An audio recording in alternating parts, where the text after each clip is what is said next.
primeiro grupo de tecidos adultos para estudar nas plantas com mais detalhes, nós temos lá o sistema tegumentar ou de revestimento. E eu estava discutindo agora há pouco que a gente vai ter dois tecidos no sistema de revestimento. Epiderme, lá ao nível da estrutura primária. De maneira simplificada, estrutura primária, estruturas jovens, né? Folha, flor e fruto sempre são jovens, raízes e caules jovens. E moçada, plantas pteridófitas, plantas angiospermas monocotiledôneas, beleza, adultas, elas também têm lá epiderme. Mas seria exceção, de modo geral, é o que a gente tem na planta jovem. De uma certa maneira, a epiderme da planta, ela tem algumas características semelhantes à epiderme na gente, né? Uma diferença marcante é que nossa epiderme, ela tem várias camadas de células, mas a epiderme da planta, ela é unistratificada. Unistratificada quer dizer, então, que ela apresenta apenas uma única camada de células. Mas, moçada, lá vamos nós para uma semelhança importante. Você vai ter lá células justapostas, né? Coladinhas umas nas outras. E aí? Lembra por que na gente é importante que o tecido epitelial ele tenha as células coladinhas umas nas outras? É aquela história que o tecido epitelial tem um papel de revestimento. Se as células ficarem muito afastadas, fica muito fácil para um vírus, para uma bactéria, entrar em você e te deixar doente.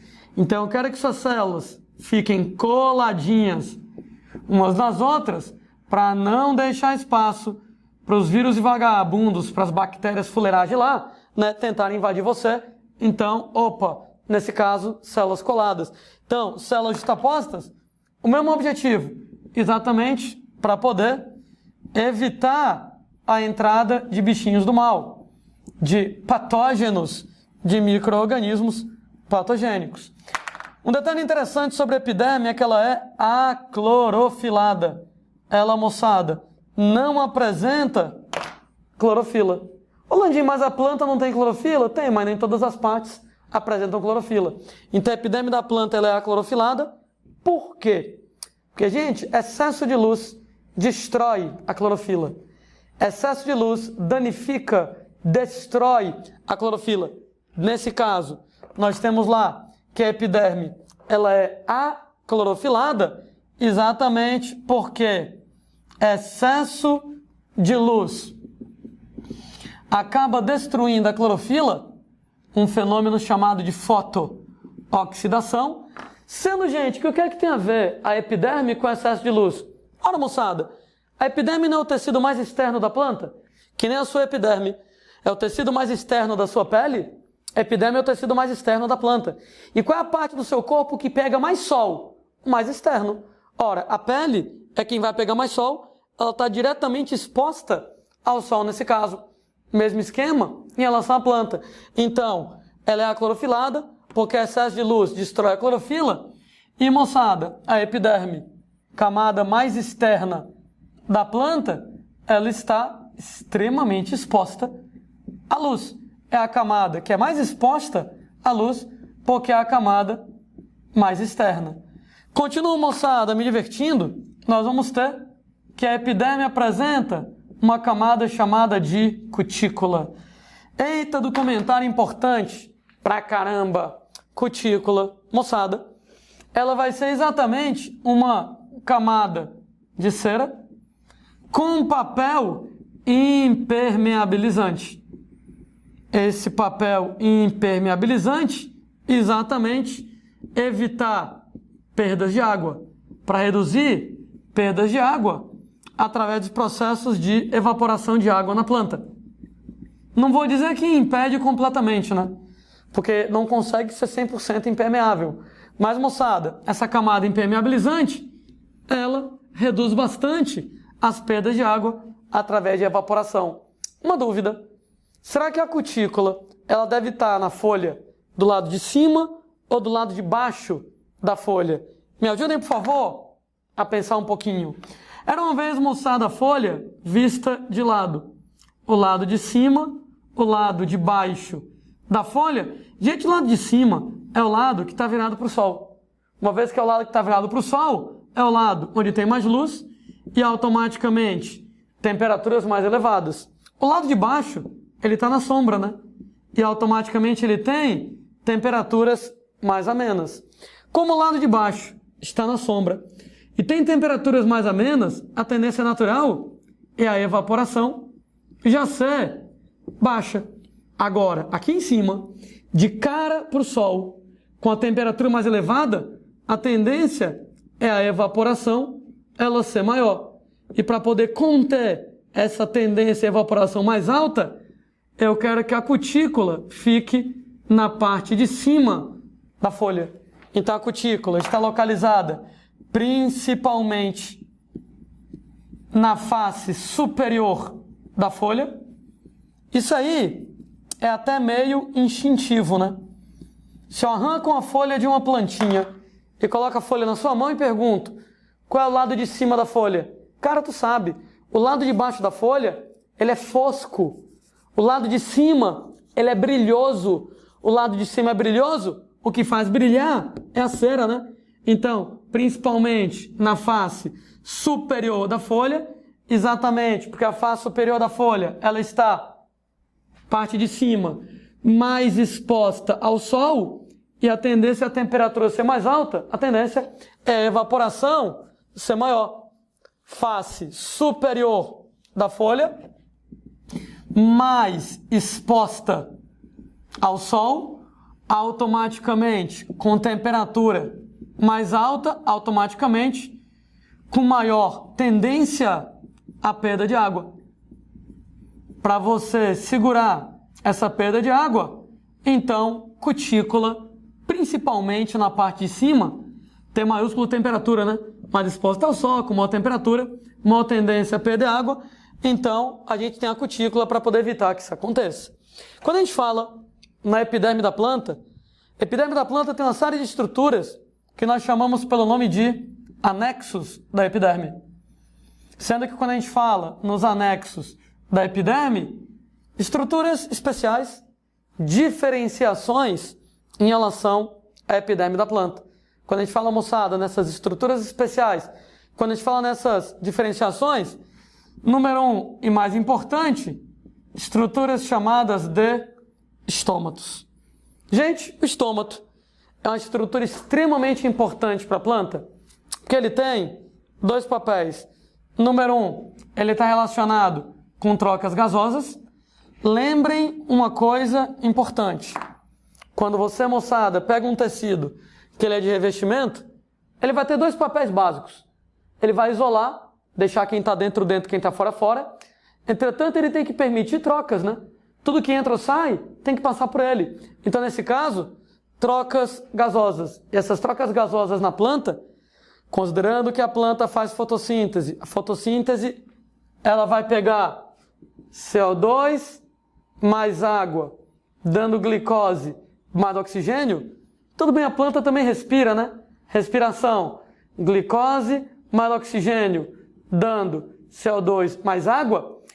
Mas o mais importante na planta é a fotossíntese, então é a captação de CO2 para a fotossíntese.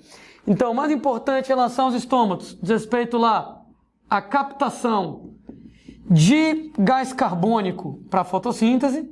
Claro que você também elimina o oxigênio fabricado na fotossíntese. Claro que você também capta o oxigênio na respiração. Você também elimina o CO2 fabricado na respiração. Tem que ver o balanço em relação lá ao que a planta está fazendo. Mas o mais importante na vida da planta é a fotossíntese, então captar CO2. Sendo que o estômago funciona como uma janelinha. Sabe qual é o problema? É que quando você abre a janela, ora moçada, a gente tem que às vezes entra o que você quer e entra o que você não quer. Aí também pode sair alguma coisa que você não queira que saia. Toda vez que eu abro a janelinha para poder fazer trocas gasosas, para poder entrar CO2 para fotossíntese, sai água também. De maneira, moçada, que você vai acabar tendo a perda de água por transpiração. Devo admitir que transpiração na planta, lembra de transpiração na planta? Perda de água na forma de vapor. Aquela história, né? Nós, animais, suamos líquido, né? A gente transpira líquido, mas a planta transpira na forma de vapor. E aí, nesse caso, toda vez que o estômago abre para entrar o CO2, inevitavelmente a planta perde água através de transpiração, ela perde água na forma de vapor. O que até é interessante, né? Questão lá de regulação térmica. Questão de ajudar a eliminar calor. Questão de ajudar a proteger contra temperaturas elevadas. Entretanto, pessoazinhas, o maior medo da vida de uma planta, lembrem que é desidratar até a morte. Né? Os ancestrais das plantas que viviam na água, as algas, a alga está de boa, né? A alga tem água à vontade, ela repõe água com facilidade, mas o maior problema na vida de uma planta terrestre é o risco de desidratar até morrer. E o maior medo que ela tem é exatamente esse, perder água até morrer. Isso quer dizer que a planta ela vive um dilema eterno, abrir ou fechar os estômatos. Toda vez que o estômago abre para entrar CO2 para a fotossíntese, inevitavelmente ela perde água por transpiração. Toda vez que ela abre os estômatos para poder regular a temperatura, para poder eliminar calor, ela acaba perdendo água e ela pode desidratar. Então ela tem que tomar muito cuidado com esse lance. Tanto de fazer fotossíntese, captou CO2 através do estômago aberto, perdeu água e a planta pode desidratar, regulou a temperatura pela transpiração, perdeu água e a planta pode desidratar. Muito cuidado em relação a isso. Eu lembro para vocês que o estômago trabalha como se fosse uma janelinha e em aulas futuras a gente explica melhor como funciona a transpiração. Eu, entretanto, adianto para vocês algumas ideias. Os estômatos, na maioria das plantas, são formados por duas células chamadas de células guarda ou células estomáticas, sendo que as células guarda ou estomáticas, elas têm a forma de feijão, né? Como o nome feijãoforme já é meio ridículo, você vai dizer que elas são reniformes, em forma de rim, né? Lembrem lá que os rins têm forma de feijão. E elas são as únicas células clorofiladas na epiderme.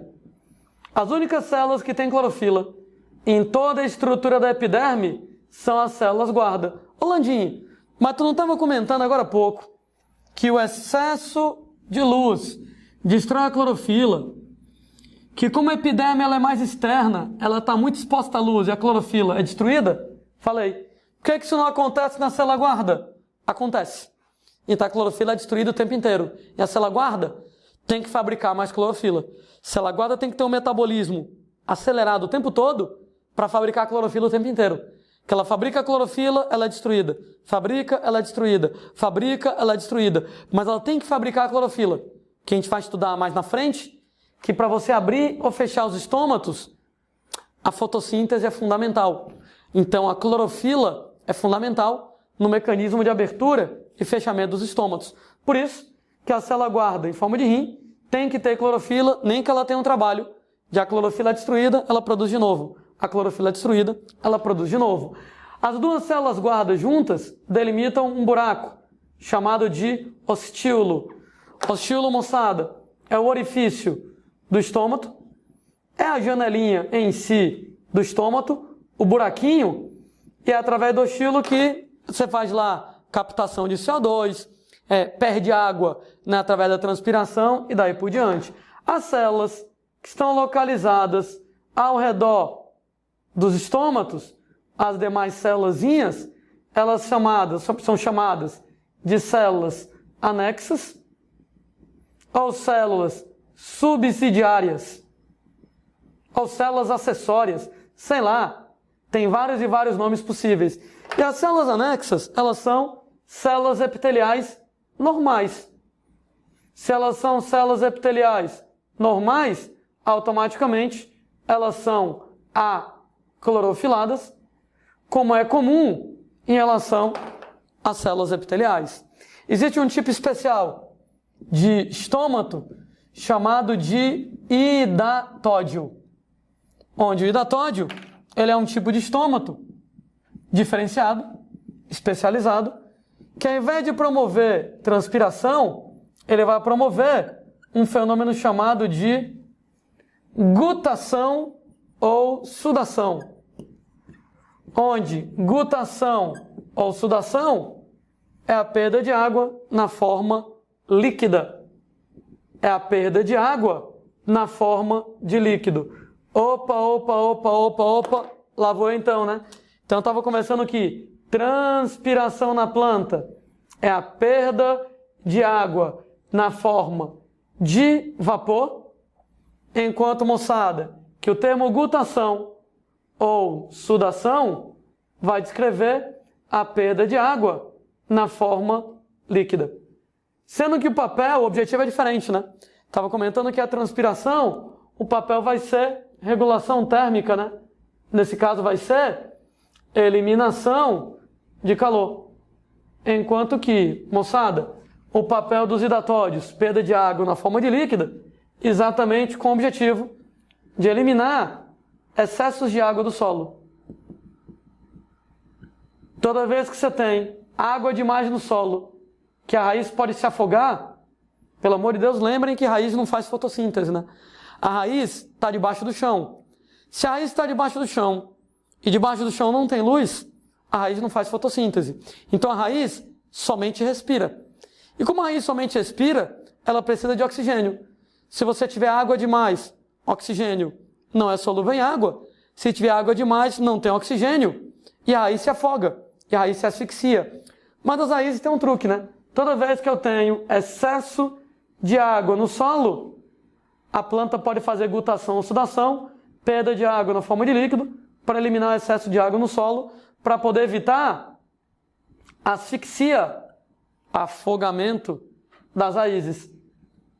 Para evitar que as raízes morram afogadas com tanta água. Estamos conversando sobre os anexos da epiderme.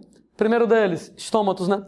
Segundo dos anexos da epiderme, que a gente lembra lá para vocês, estruturas chamadas de tricomas ou então de pelos aqui na conversa. Sendo que tricomas ou pelos são projeções alongadas de epiderme. Alongada. Ou seja, que nem um pelo é alongado. Essas projeções alongadas de epiderme, elas podem ser ou elas podem ser pluricelulares. Então, nesse caso, gente, nós vamos ter alguns pelos, tricomas unicelulares, alguns pelos pluricelulares. Para quem não lembra, inclusive, o nome trico quer dizer exatamente pelo. Então, tem pelo em você, tem pelo na planta, né? Mas assim, para não confundir, né, ao pé da letra, o nome mais bonito para o pelo da planta seria, nesse caso, tricoma. E para que servem os pelos das plantas? Ora, para que servem os pelos das plantas? Que nem você tem no seu intestino. Nas células do intestino, várias e várias dobras chamadas de microvilosidades. Para aumentar a superfície de absorção de nutrientes, na raiz das plantas, existem pelos, de maneira semelhante às microvilosidades, para poder aumentar a superfície de absorção de nutrientes. Aumentar a superfície de absorção de água e sais minerais ao nível das raízes. De absorção de água e sais minerais lá ao nível das raízes. Cuidado que esses pelos das raízes, eles são microscópicos. Então tem vezes que você simplesmente não vai conseguir visualizar isso. Nós temos, moçada, que esses pelos, eles podem ter o papel de proteção térmica. Rolandinho, como assim eles têm papel de proteção térmica? Lembra dos pelos da gente? Por que quando você está com frio, você fica com os pelos arrepiados? Aquela história, quando você está com frio. Os pelos arrepiam para poder entrar ar. Passou o arrepio, os pelos, eles deitam e o ar, ele fica preso. E o ar é um excepcional isolante térmico. De maneira semelhante, pelos nas plantas, papel de proteção térmica, eles então acumulam ar como isolante térmico. O que tem uma consequência interessante, né? Se acumula ar como isolante térmico, automaticamente evita temperaturas altas E no que evita temperaturas elevadas, no que evita as altas temperaturas, a consequência disso aqui é que diminui as perdas de água por evaporação. Claro que quanto mais alta a temperatura, maior a evaporação de água.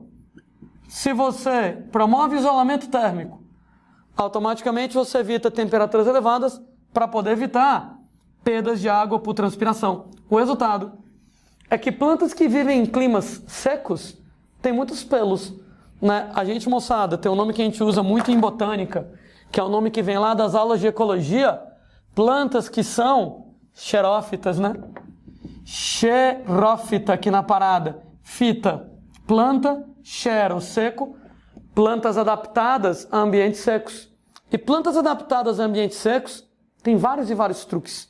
Um dos truques mais interessantes é exatamente pelos.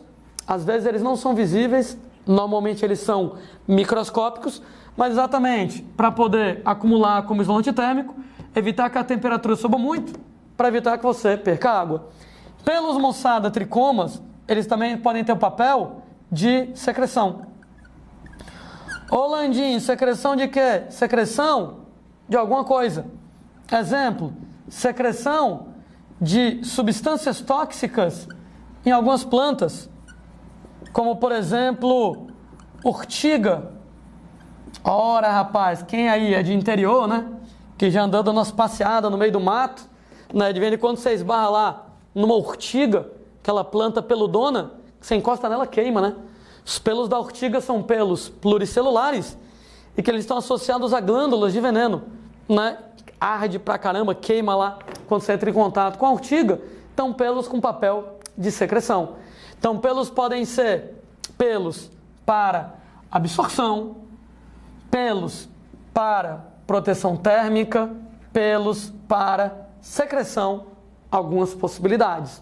Existe, moçada, um tipo especial de pelo chamado de escama ou então pelos em escudo, onde as escamas, os pelos em escudo, ao invés de eles serem alongados, eles têm forma de placa. Projeções em forma de placa. Isso aqui, gente, microscópico, não dá para ver a olho nu, mas se você tem, por exemplo, lá um pelo tradicional, um pelo convencional, ele é uma estrutura que é alongada, pronto, desse jeito. Pelos, moçada, escamas, eles apresentam forma de placa, aqui nesse caso. Pelos em escudo, aqui nessa parada. Sendo que quando a gente fala desses pelos em escudo, qual é o papel deles?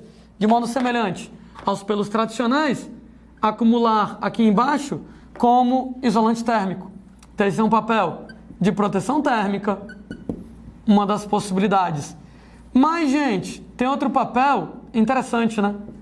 Que é exatamente a absorção de água da chuva em relação à folha de plantas chamadas de epífitas. Um dos motivos, moçada, pelo qual a botânica é particularmente importante para a gente é que o Enem, por exemplo, ele ama ecologia.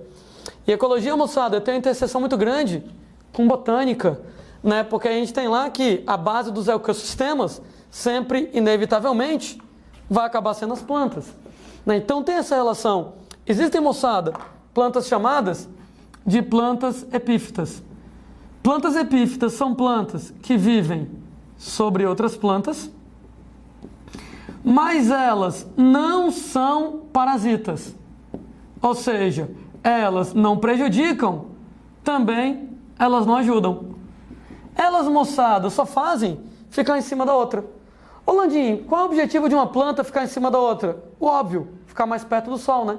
Se você é uma planta pequenininha, era uma vez uma árvore da floresta.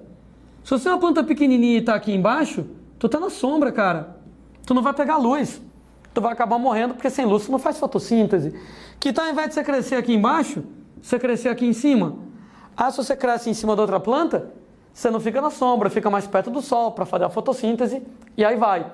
Toma cuidado, que quando a gente fala que uma planta é uma epífita, ela mora em cima de outra planta, mas não prejudica outra planta, não rouba nada, também não ajuda, mas não atrapalha.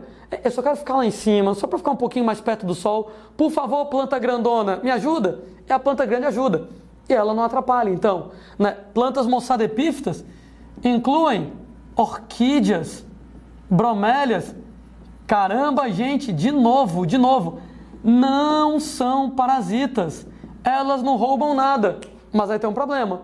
Landim, se essa planta está lá em cima, longeão do chão, como é que ela vai conseguir água? Como é que ela vai conseguir sais minerais? Se ela está longeão do chão, aí, gente, ela vai depender de água, da chuva. Toda vez, moçada, que você tem chuva acontecendo, as escamas têm a forma de uma placa, uma superfície maior, e você então consegue absorver a água da chuva.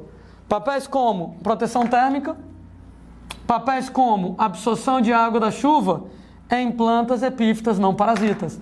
Normalmente plantas epífitas, para conseguirem sais minerais, elas dependem de uma folha da planta suporte que caia perto dela, seja decomposta pelas bactérias decompositoras e libere sais minerais que a bromélia, que a orquídea vão utilizar. Como bromélias e orquídeas são plantas pequenininhas, um pouquinho de sais minerais, um pouquinho de água já dá conta do recado para elas, sendo que elas não são parasitas, aproveitam a água da chuva aqui no nosso esquema. Estou falando sobre os anexos da epiderme.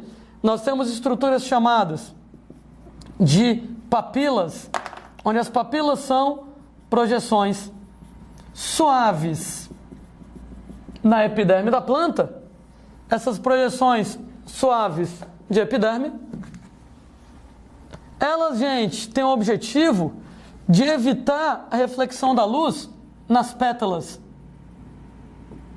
para evitar a reflexão da luz, particularmente lá nas pétalas das plantas. E alguém deve estar pensando, sim, Landim, e daí? O que é que tem a ver uma coisa com a outra? Era uma vez você é uma abelhinha, você está passeando por aí, doida para poder encontrar uma flor onde tenha néctar para você se alimentar. De longe, você vê um negócio brilhando. Está brilhando? Então não é flor. Flores não brilham. Flores não brilham exatamente porque, graças às papilas, essas projeções suaves, lá está, moçada, a epiderme da planta, no caso lá da superfície das pétalas, a gente vai ter projeções suaves de epiderme. Isso aqui evita a reflexão de luz em pétalas, de maneira, moçada, que as pétalas acabam tendo um aspecto aveludado.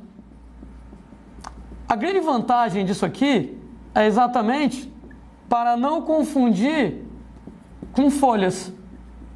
Afinal de contas, folhas, elas apresentam cutícula brilhosa, que reflete a luz. Por isso que eu estou dizendo, né? Que você lá é uma abelhinha, está procurando uma flor, de longe você vê um negócio brilhando. Ah, está brilhando? Então não é flor. Flores não brilham, deve ser uma folha, né? Porque a folha, ela apresenta cutícula brilhosa e a cutícula, moçada, ela é muito reflexiva, a camada de cera. Sabe uma coisa legal? É que como a flor não brilha, eu vou distinguir da folha. Folha brilha, flor não brilha. E como ela não brilha, de longe eu distingo melhor a cor, né? Se ela é vermelha, se ela é laranja, se ela é azul, a cor que eu estou atrás. Eu sou abelha, eu gosto de comer o néctar da flor X. A pétala dela é vermelha. De longe eu consigo identificar exatamente devido às papilas, evita a reflexão da luz, deixa um aspecto aveludado nas pétalas, com esse objetivo. Nós temos, moçada, os acúleos, onde os acúleos são projeções pontiagudas de epiderme. Essas projeções pontiagudas de epiderme têm papel, moçada, de proteção, né? Nesse caso, gente, pontiagudo, perfurante, com papel de proteção. Onde é que nós encontramos isso? Em algumas plantas, como por exemplo, nas roseiras. Cuidado, cuidado, muito cuidado, que tecnicamente, ao pé da letra, roseira não tem espinho, roseira tem acúleo. Então, né, quando você for fazer lá as suas poesias, falando sobre rosas e etc e tal, ao pé da letra não tem espinho, tem acúleo. Ô Landim, mesma porcaria, certo? Não, errado. Tem acúleo e tem espinho. Enquanto acúleo, ele é um anexo da epiderme. E como ele é anexo da epiderme, ele é avascular. Ele não tem vasos condutores de seiva, não tem xilema, não tem floema. O espinho, ele é uma folha modificada. Esse espinho é uma folha modificada. Papéis como, por exemplo, diminuir a superfície de perda de água por evaporação. Tipicamente, moçada, o que acontece em plantas xerófitas. O caso, moçada, mais tradicional, o cacto, né? Pô, o cacto vive num ambiente seco pra caramba. Então, o cacto, né, moçada? Se ele tiver uma folha grande, a folha grande acaba perdendo muita água por transpiração. Um dos truques do cacto para sobreviver no deserto, um dos truques mais clássicos, é a folha vai ser modificada em espinho. Reduz a superfície de perda de água através da evaporação, de maneira que o cacto não evapora tanta água. Ô Landim, se você diminui a superfície de evaporação de água, legal. Mas se diminui o tamanho da folha, se a folha vira um espinho, também não diminui a superfície de fotossíntese? Sim, né? Tanto é que um clássico, o cacto, ele tem um caule clorofilado. O cacto, para poder sobreviver nas condições secas onde ele sobrevive, ele foi lá, pegou a folha dele e transformou em espinho. No que transforma espinho, lado bom, reduz a perda de água. Lado ruim, reduz a superfície de captação de luz, diminui a fotossíntese. Como é que ela soluciona esse problema? O caule agora é verde. O caule, ele é clorofilado. Então, no cacto, quem faz fotossíntese não é a folha, não é o espinho, é o caule. O que me leva a um outro problema. No meio, moçada da seca, na caatinga, tudo queimado, sem folha, tudo cinza, de longe, o cacto verde chama logo a atenção. Quer dizer que os animais vão logo em cima do cacto, atrás de água. O que seria a segunda vantagem, que os espinhos, o papel de proteção, né? Espinho, claro, inevitavelmente, também tem papel de proteção no cacto, em plantas como limoeiro e daí por diante. Sendo que como espinho, ele é uma folha, ele é vascular. Ele é vascularizado. Nesse caso, ele tem vasos, o acúleo não tem xilema, não tem floema, não tem vasos condutores de seiva, enquanto, moçada, que o espinho tem xilema, tem floema, tem vasos condutores. Na prática, quer saber quem é quem? Tenta arrancar. O acúleo, como não tem vasos, ele é facilmente destacável da planta. Então, você pega uma roseira, dá um peteleco no acúleo, o acúleo vai lá e se destaca. Mas, se alguém já tentou arrancar o espinho de um cacto, arrancar o espinho lá de um limoeiro para furar o amiguinho, né, as crianças malinas que tem aí no mundo, viu que não é muito fácil não, né? Difícil de destacar, o espinho é difícil de você arrancar da plantinha onde ele está. Então, o que nós temos na roseira é acúleo, mais moçada. Quando você pega lá em cacto, quando você pega lá em limoeiro, aí sim, aí é espinho mesmo, folha modificada.